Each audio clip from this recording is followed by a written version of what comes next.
راح نعمل اليوم بلح الشام. شوفوا اسمعوا قرمشتها.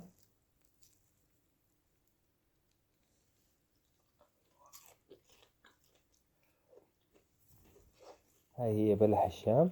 اسمعوا صوتها يعني مقرمشة. شوفوا تكسيرتها يعني معناها طرية وناشفة وكتير طيبة.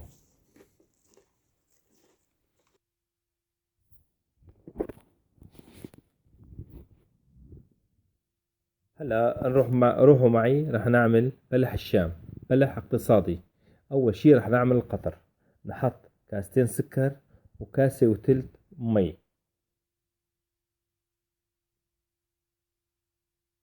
حطينا كاستين سكر كاسة وتلت أو كاسة وربع مي.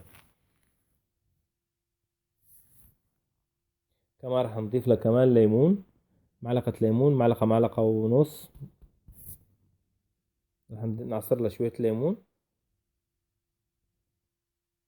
طبعا راح نحط لها فانيلا مو هلا، بعد ما بلش تغلي معنا راح نحط لها رشة فانيلا.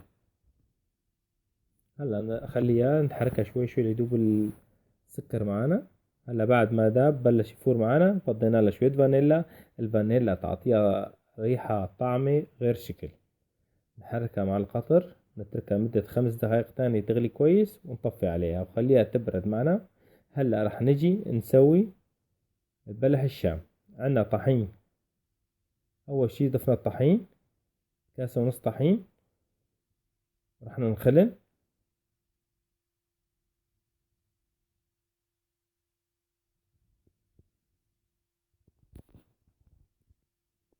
هلا كمان رح نضيف له نشا، معلقتين نشا. يعني كتير اقتصادية. كل بيت موجود مكوناتها. لا في داعي نحط لها لا حليب لا بيض لا شي، ونرشها رشة ملح. نحركن مع بعض كتير كويس.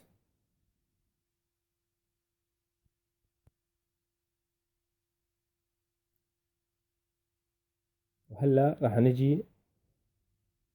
نضيف لها مي. كاستين الا ربع مي. كاستين الا ربع مي.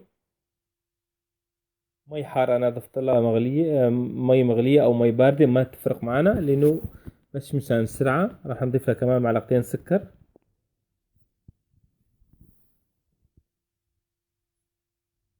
هلا كمان 3 معالق زيت. 3 4 معالق زيت ما تفرق معنا.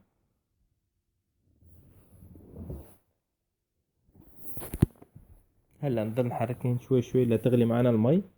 بعد ما يغلي معنا المي نفضي كل المكونات الناشفة عليها.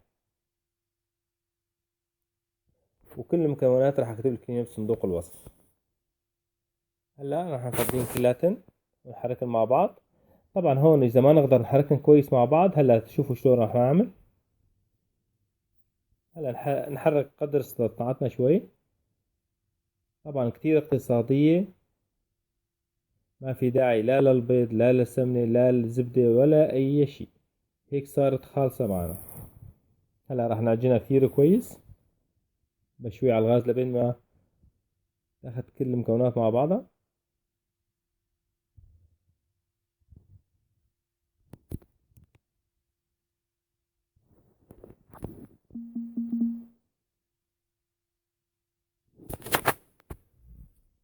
هلا هيك هلا هيك صار تقريبا ماشي حال. هلا هيك ما العجينة معنا مزبوط. هلا راح نعجنها راح تصير معنا مثل البلسم. هلا شوفوا معي. هلا راح نفضيها على الطاولة. وهلا راح نعجنها بإيدنا بقى شوي شوي. هي سخنة شوي بس ما في مشكلة. بس نلبس أي كفوف بإيدينا نقدر نشتغل فيها. تقدروا تتركوها شوية تبرد كمان تقدروا تشتغلوا فيها. شوفوا هلا عجينتها راح تصير معانا مثل البلسم. شوفوا شقد عجينة ناعمة عطتنا شي غير شكل. عجينة كتير ناعمة. هلا بعد ما عجناها خلصناها تقريبا. شوفوا عجينة كتير ناعمة وطرية.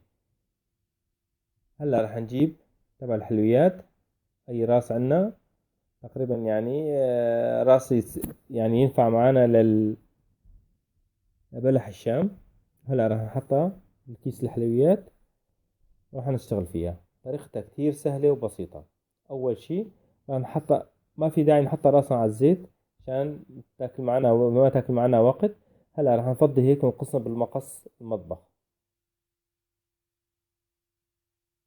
والحجم حسب ما أنت تحب.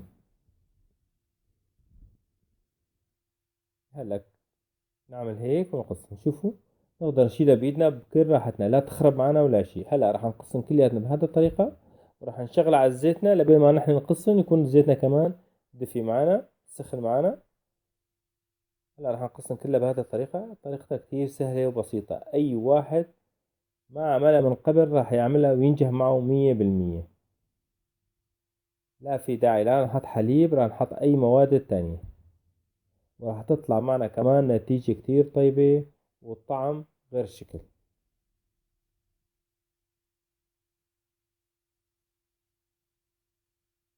هلا راح نقص كلها ونرجع لكم. هلا بعد ما قصيناهن كلها تقريبا، هاي قسم لسه. هلا نقص قسم تاني، نحط هذا بالزيت لبين ما هذا تسوي معنا يكون عملنا القسم التاني. هلا راح الزيت راح يحمى معنا كويس وراح نضيفه عليه. طبعا بعد ما نضيفها ننوز تحت الزيت، نعملها على الوسط بس شوي عشان تستوي معنا كويس، وراح تطلع مقرمش كتير وطيبة. يا عيني، شوفوا شوفوا ولا أحلى منها.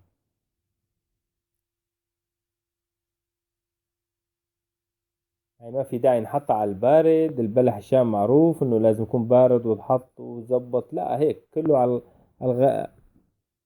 على الزيت مغلي، وراح تطلع مع راسا بعد ثواني تقدر تحركوها كمان، لا تخرب معنا ولا شيء.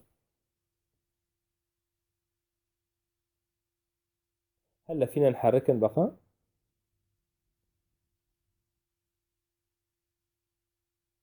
بس كبداية شوي شوي بس عشان لا تخرب معنا. وهلا خلاص، هلا مشي حالنا هيك، مسكوا حالنا.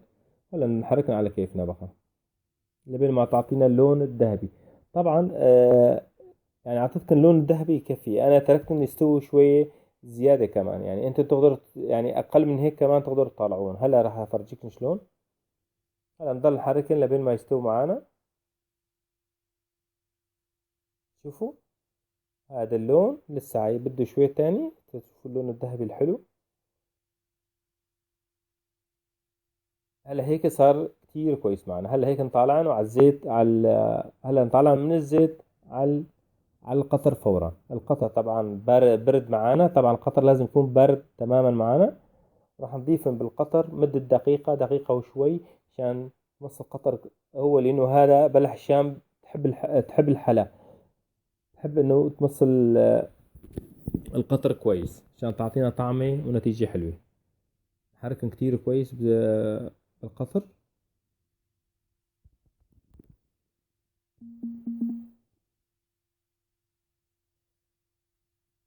نترك لمدة دقيقة بالقطر وبعدين طالعا.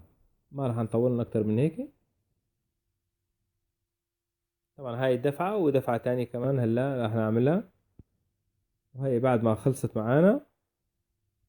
صحتين وهنا على قلوبكن. لا تنسوا دعمكن إلي على قناة اليوتيوب ليصلكن كل جديد.